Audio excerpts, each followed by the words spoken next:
When Susan Lordy introduced Willow Tree, her hope was to create a pure form with no extraneous details, not even a face. She wants to communicate emotion through gesture only, keeping the pieces very open to interpretation. This openness allows you to see who or what you want. The setup of the Willow Tree Nativity is open to interpretation also. There is no right or wrong way. Over the years, Susan has added new figures and new architectural elements, so now there are many variations. In this video, I'd like to show you different interpretations of the Willow Tree Nativity to fit spaces large and small using different figures and backdrops.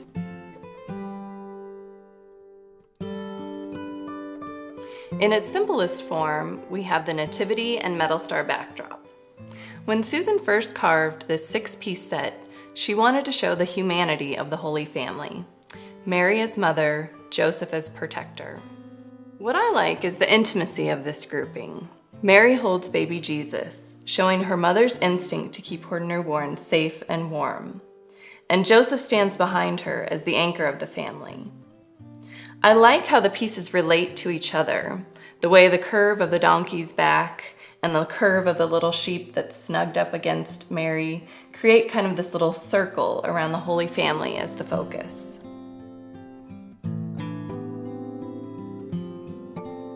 So now we've added the creche to the scene.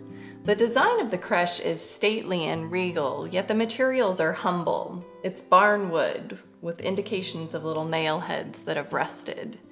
There's a nice little alcove of protection for the Holy Family, but then it opens up and stair steps down to welcome other figures, like the wise men. You can just add them here as if they're walking up in procession.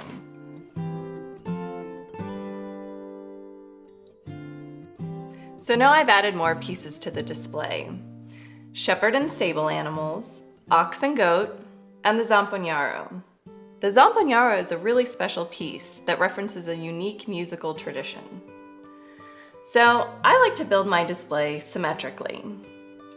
Over here with the wise men, I like to add the camel, adjust his rope here, and you can see I've got the shepherds and their animals on the other side. I like to add a second metal star backdrop. Kind of keeps a nice order to the scene. You can even add a piece on top of the creche. This is Angel of Prayer, which many of you may have. She looks nice perched up on top.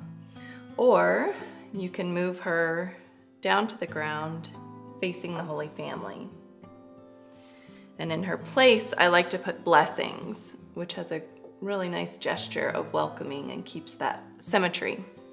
So you can keep building this wider and wider and just always keeping the focus on the Holy Family.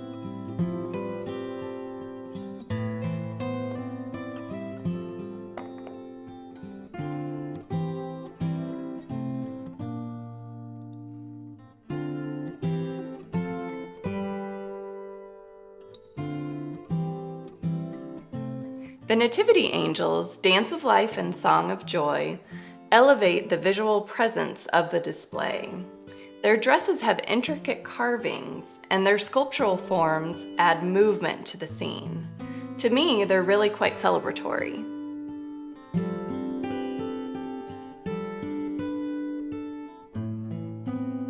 So, a recent addition to the Nativity is the tree silhouette. Sue was inspired by sunlight coming through tree canopies and the patterns that it created. She designed birds, flowers, pomegranates as symbols of life into her design. The piece is made of pierced metal, and you can see that it adds nice color and pattern to the Nativity. Here are some other ways to personalize your Nativity. I really like the animals that Susan carves, so my Nativity includes a lot of them. There's so much personality in their stance and gestures. And I like the metaphor of a lamb for peace, the shepherds as peacemakers.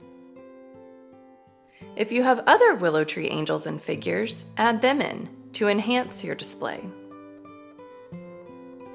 For those who like to leave up their nativity year-round, this more minimal display feels joyful in its simplicity. I hope I've given you some new ideas for your willow tree display. Try out different groupings and what works for your home. The possibilities are endless. Make it personal to your family's tradition.